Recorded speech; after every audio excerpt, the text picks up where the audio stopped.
तो देखिए, आज हम अनुष्टुप छंद के बारे में पढ़ते हैं। तो पहले आर्य छंद पढ़ाया, अब अपन का अनुष्टुप छंद है। और ये जो अनुष्टुप छंद है ये लौकिक छंद है और इसको हम आदि छंद भी कह सकते हैं। आदि छंद कहने का जो तात्पर्य है वो हमारे ये है कि इस छंद की जो उत्पत्ति हुई थी वो सबसे पहले हुई थी हमारे लौकिक साहित्य के अंतर्गत। ऐसा विद्वानों का मानना है कि जब महर्षि वाल्मीकि तमसा नदी के किनारे स्नान करने के लिए जाते हैं तो जो संध्या बंदन कार्य होता है उसको करने के लिए वे आते हैं। तो वहाँ पर जैसे ही वो जा रहे थे, उस रास्ते से गुजर रहे थे, तो उन्होंने देखा कि एक जो क्रौंच और क्रौंचनी पक्षी वो काम की क्रीड़ा कर रहे थे और उसमें से एक क्रौंच पक्षी को एक पहेलिये अर्थात शिकारी के द्वारा वध कर दिया गया, अर्थात उसने उसको मार दिया। तो जो क्रौंचनी पक्षी होती है वह विलाप करने लगती है और उस आवाज़ को जब उसके करुण क्रंदन को जब महर्षि वाल्मीकि ने सुना, क्योंकि वो उस रास्ते से गुजर रहे थे, अपने आश्रम को जा रहे थे स्नान करके, तब उन्होंने सोचा कि भाई ये किसकी आवाज़ है।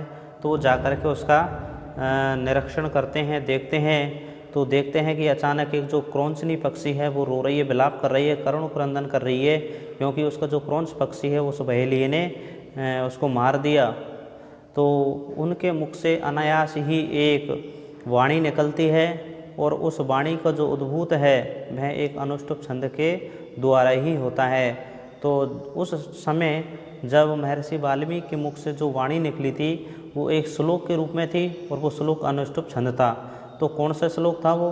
तो वो श्लोक था कि मां निषाद प्रतिष्ठाम त्वं गमे शाश्वती समा। यानी एक बार और देख लीजिए कि मां निषाद प्रतिष्ठाम त्वं गमे शाश्वती समा यत क्रौंच मिथुनात् एकम बदी काम मोहेतम। यानी इसका अर्थ है कि उस श्लोक के माध्यम से, तो उस वाणी के माध्यम से महर्षि वाल्मीकि ने कहा कि मां निषाद प्रतिष्ठाम त्वं गम शाश्वती समा। शाश्वती माना हमेशा तक। यानी हे व्याध, हे बहेलिये, तू अपने जीवन में कभी भी किसी प्रकार के प्रतिष्ठा अर्थात सम्मान को प्राप्त नहीं कर सकेगा, क्योंकि तुमने अपने इस जो क्रौंच पक्षी और क्रौंचनी जो दोनों का एक जोड़ा है उनमें से क्रौंच पक्षी का तुमने वध कर दिया है, इसलिए तुम अपने जीवन में कभी भी सम्मान प्राप्त नहीं कर सकोगे। इस प्रकार से जो वाणी महर्षि वाल्मीकि के मुख से निकली थी तो इस प्रकार शाप के रूप में यानी उन्होंने वो वाणी निकाल दी, लेकिन फिर बाद में वो सोचने लगे कि भाई मेरे मुख से जो अनायास जिस वाणी का उद्बोधन हुआ है, जो प्रकट हुआ है, तो वो ये वाणी किस प्रकार की थी, ये श्राप मैंने उनको क्यों दिया? क्योंकि ये शिकारी है और शिकारी का काम है भाई शिकार करना। तो मेरे मुख से अचानक ये वाणी किस प्रकार से निकली? तो वो चिंतित हो जाते हैं, आश्रम में आते हैं। तो अचानक वहाँ पर ब्रह्मा जी प्रकट होते हैं और उनसे कहते हैं कि ये मेरी ही द्वारा अर्थात मेरे आशीर्वाद के कारण ही तुम्हारे मुख से इस वाणी का प्राकट्य हुआ है, अर्थात ये उद्बोधन है, ये एक अनुष्टुप छंद है और इसके माध्यम से ही तुम आगे जो मर्यादा पुरुषोत्तम श्री राम है उसके चरित्र का बखान करोगे, अर्थात उनके ऊपर एक ग्रंथ लिखोगे। इस प्रकार से जो अनुष्टुप छंद है वो अपन का पहला छंद हुआ, अर्थात लौकिक संस्कृत साहित्य का आदि छंद हुआ। और जो इस छंद को लेकर के वाल्मीकि ने जो वाल्मीकि रामायण लिखी थी वो संपूर्ण अनुष्टुप छंद में ही लिखी गई है। इस प्रकार से ये अनुष्टुप छंद आदि छंद कहलाया और इस जो कवि थे, जो महर्षि वाल्मीकि थे, वो आदि कवि कहलाए और जो उनके द्वारा लिखा गया लौकिक काव्य जो रामायण था वो आदि काव्य कहा गया।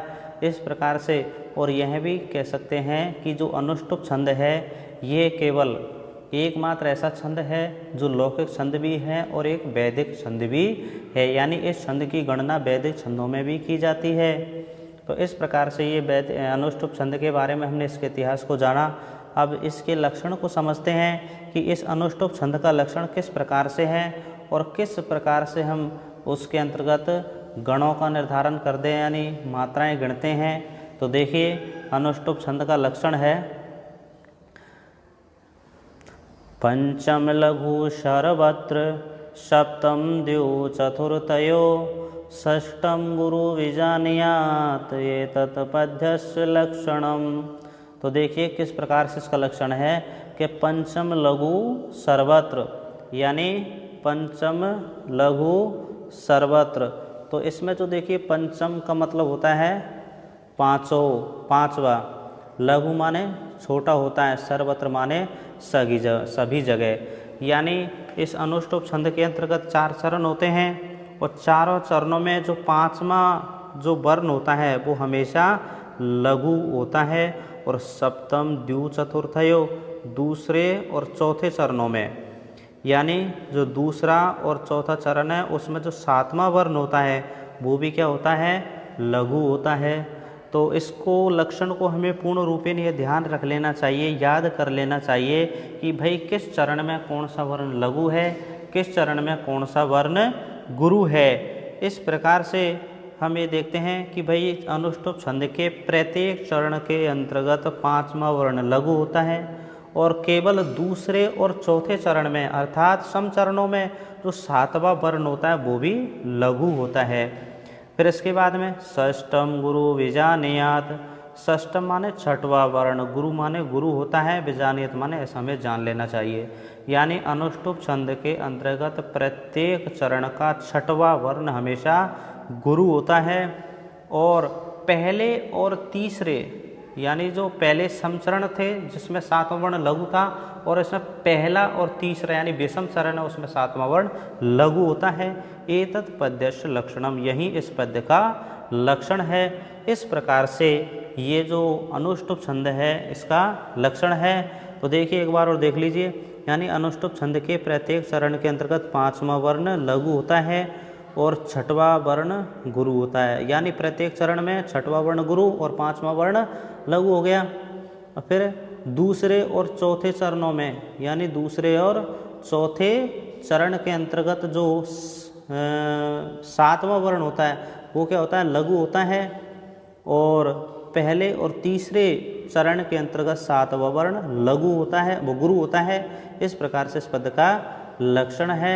अब हम देखते हैं इसका, देखिए आपके सामने अर्थ भी है, तो ये अर्थ भी आप समझ सकते हैं।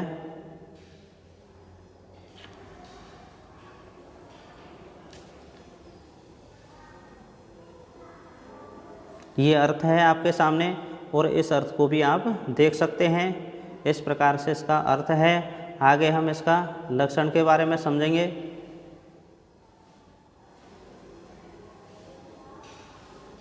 तो देखिए ये अपन का लक्षण है इसका, एक बार देख लीजिए। ये आपके सामने ये श्लोक है, ये अभिज्ञान शाकुंतलम के प्रथम अंक का श्लोक है।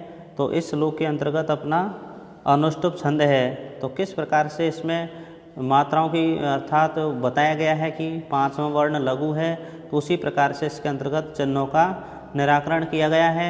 अब आप देख सकते हैं, देखिए अतः परीख्य कर्तव्यम विशेषात संगतम रहे अज्ञात हृदयस्वेवं वैरी भवति सौहृदम।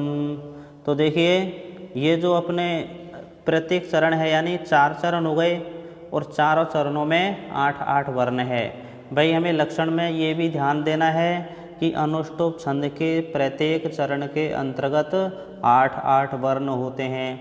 यानी कुल 4 चरण हुए और प्रत्येक चरण में कितने वर्ण होते हैं, 8 वर्ण होते हैं। तो 8 वर्ण हम गिन सकते हैं। यहाँ पर देखिए 1, 2, 3, 4, 5, 6, 7 और 8। इस प्रकार से हलंत वाला जो अक्षर होता है वो उसको किसी भी छंद में गणना नहीं करते हैं। इस प्रकार से प्रत्येक लाइन के अंतर्गत अर्थात प्रत्येक चरण के अंतर्गत हमारा 8-8 वर्ण है।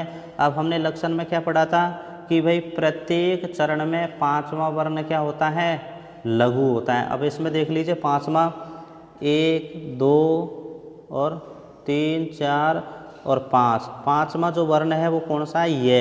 एक बार और दो बार देख ली, ए ते ये 2 हो गए 2, पे और री ये हो गए 2, 4 2 और 2 4। और ये अपन का 5वां वर्ण है तो ये लघु है। लघु के लिए एक खड़ी पाई डंडे का प्रयोग करते हैं जिसका संख्या मतलब होता है 1। तो ये कौन सा है, छोटा। दूसरे चरण में देख लीजिए 1, 2, 3, 4 और ये 5, 5वां अक्षर कौन सा है, गे है, तो ये छोटा हो गया।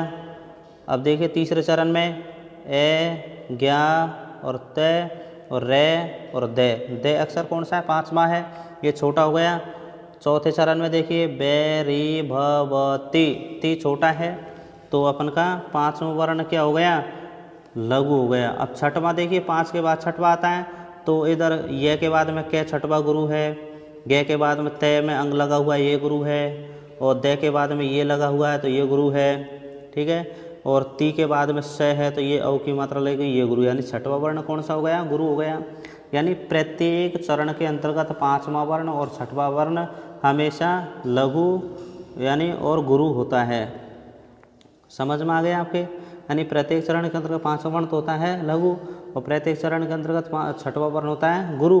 अब हमने बताया कि दूसरे और चौथे चरण में, दूसरे में देखिए दूसरे और चौथे चरण में 7वां वर्ण, तो देखिए रे 7वां वर्ण है इसमें, तो रे 7वां कौन सा होता है, लघु, और चौथे में भी 7वां ये दे है, ये रे, सौ के बाद में रे, री में लगा हुआ है, ये छोटा वर्ण है, तो ये छोटा हो गया अपन का दूसरे चौथे में। अब पहले और तीसरे में 7वां देख लीजिए, इसमें गुरु होगा, तो इसमें तय के ऊपर र लगा हुआ है, बाद में बे है, तो ये बड़ा हो गया। चौथे में ये देखिए बे, ये भी बड़ा है, तो ये भी बड़ा हो गया। इस प्रकार से इसमें अनुष्टुप छंद है। तो आपके समझ में आ गया होगा किस प्रकार से हमने मात्राओं को देखा कि भाई इसमें 5वां वर्ण लघु है, 6वां वर्ण गुरु है। तो एक उदाहरण और है आपके सामने, तो देखिए ये उदाहरण है आपके सामने,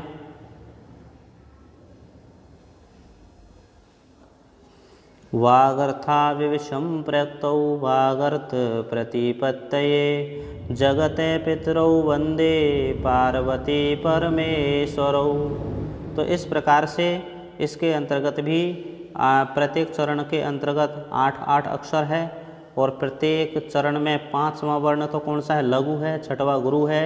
दूसरे और चौथे चरण के अंतर्गत 7वां वर्ण लघु है और पहले और तीसरे चरण में 7वां अक्षर कौन सा है, लघु है, वो गुरु है।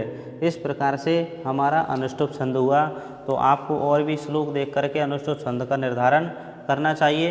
अभ्यास के माध्यम से हम सारी चीज़ जान जाएंगे, लेकिन सबसे पहले हमें महत्वपूर्ण रूप से इस श्लोक को, अर्थात जो इस अनुष्टुप छंद का जो लक्षण है उसको पूर्ण रूप से कंठस्थ याद कर लेना चाहिए। तो एक बार फिर से लक्षण बोल देता हूँ। अनुष्टुप छंद के प्रत्येक चरण के अंतर्गत 8 वर्ण होते हैं और इसके प्रत्येक चरण में 5वां वर्ण लघु होता है और प्रत्येक चरण में 6वां वर्ण गुरु होता है। दूसरे और चौथे चरण के अंतर्गत 7वां वर्ण तो होता है लघु और पहले और तीसरे चरण में 7वां जो वर्ण होता है वो होता है गुरु। इस प्रकार से अनुष्टुप छंद का लक्षण है। तो अब आपके समझ में आ गया होगा, इस प्रकार से अपना अनुष्टुप छंद है। तो यदि आपके समझ में आया हो तो एक बार चैनल को सब्सक्राइब जरूर करें और लाइक करें, शेयर करें। थैंक यू, धन्यवाद।